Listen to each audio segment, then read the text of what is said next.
You ever have one of those moments you're supposed to be focused on something, but your mind just drifts?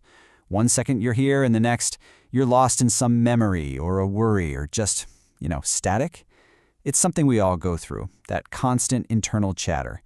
And it can leave you with this nagging feeling, right? Like you're missing out on something more profound, something just beyond all that noise. So, let's start with this fascinating and maybe not so surprising discovery from some researchers at Harvard. Get this. They found that our minds are wandering for nearly half the time we're awake.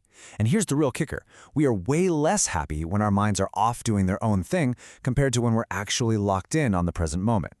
So this research really paints a picture, doesn't it? Our consciousness is constantly taking flight. It's like our minds are almost allergic to the here and now, always looking for the nearest exit from the present moment. And that brings up a huge question, one that, philosophers and thinkers have been asking for centuries. If our default setting is to just wander away from what's happening right now, where are we actually trying to go? What's the destination we're all subconsciously searching for? All right, Section 1, a wandering, unhappy mind. So let's dig into this problem. It feels so modern, right? But it turns out it's actually an ancient one. A distracted mind is nothing new, but the solutions?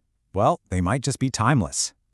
The Roman emperor and Stoic philosopher Marcus Aurelius had this really powerful technique for dealing with this. He basically argued that our troubles aren't really about the things that happen to us. No, he said they're, and I quote, located wholly in your judgment. So his solution was to cultivate what's called a cosmic perspective. The idea is to just zoom out. Zoom way, way out until your personal problems just kind of shrink in the sheer vastness of it all. Okay, on to our next section, echoes of something more. So all this constant mental wandering, the searching, it really suggests we're not just running from something like boredom. We're actually running towards something. It's like we're trying to tune an old radio, turning the dial through all the static of daily life, just trying to catch a faint signal, listening for echoes of something bigger. And we feel this longing the most, don't we? In those moments of really deep connection or just incredible beauty. There's this desperate desire inside to make that fleeting moment permanent, to somehow save it from the relentless march of time. It's almost like a prayer, hoping that the beauty you're seeing isn't just a flash in the pan, but something that lasts forever. C.S. Lewis really framed this search perfectly. He had this idea that science gives us the mechanics, right? It's like the notes of how the universe works. But faith, or spirituality, that offers the meaning. It offers the poem itself. Think about it. It's the difference between just analyzing the ink on a page versus getting completely swept away by the story. So, this built-in search for meaning, this search for the poem behind the notes, it suggests our minds are actually designed for it. It's like we're not really built for endless distraction. We're wired for connection, for purpose. We're built to find that signal in all the noise. Moving on to part 3, architects of the soul. So, if we accept this idea that our inner world is something we actually build, that we are the architects of our own souls, then a really critical question comes up. What blueprint are we using? And maybe more importantly, who's feeding us that blueprint? Well, in our digital age, there are some really powerful forces shaping that inner architecture. Think about a content algorithm. It's not some evil puppet master pulling the strings. It's actually simpler and maybe even more dangerous than that. It's a mirror. It just watches what you watch. It notices what makes you pause, and then it simply feeds your own impulses right back to you, only bigger and louder. And this really shows us a fundamental choice we're all making.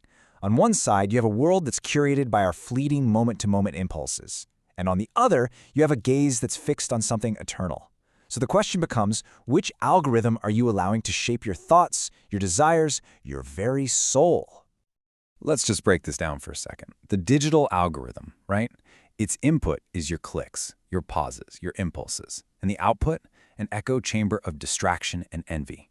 Now, the spiritual algorithm is different. Its input is intentional practices, things like prayer, scripture, service. And its output is meant to be virtue, love, joy, peace, self-control.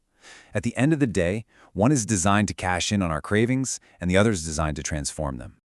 And this really brings us from the abstract world of algorithms down to the most real human experience there is.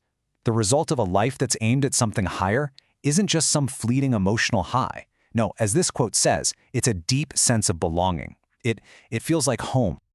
All right, section 4 is the value of friction.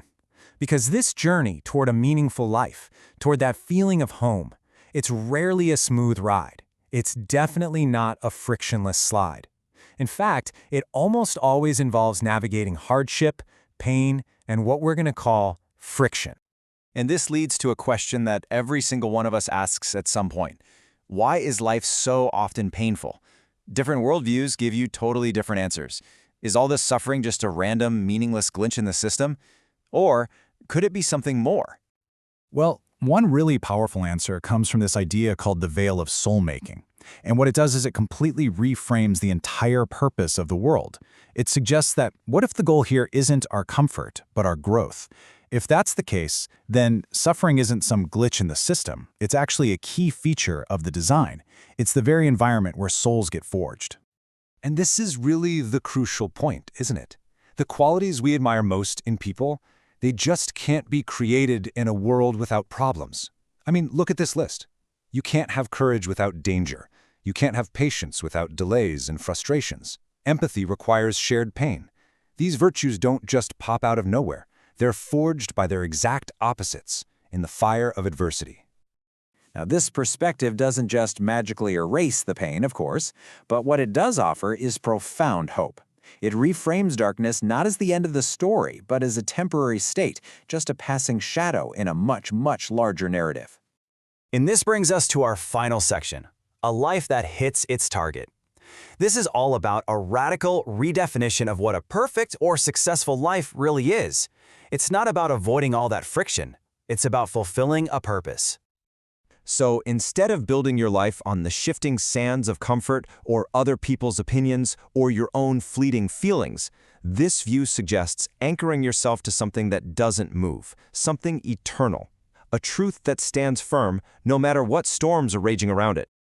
There's a philosophical term for this. It's called teleological. But forget the fancy word. Just think of an arrow.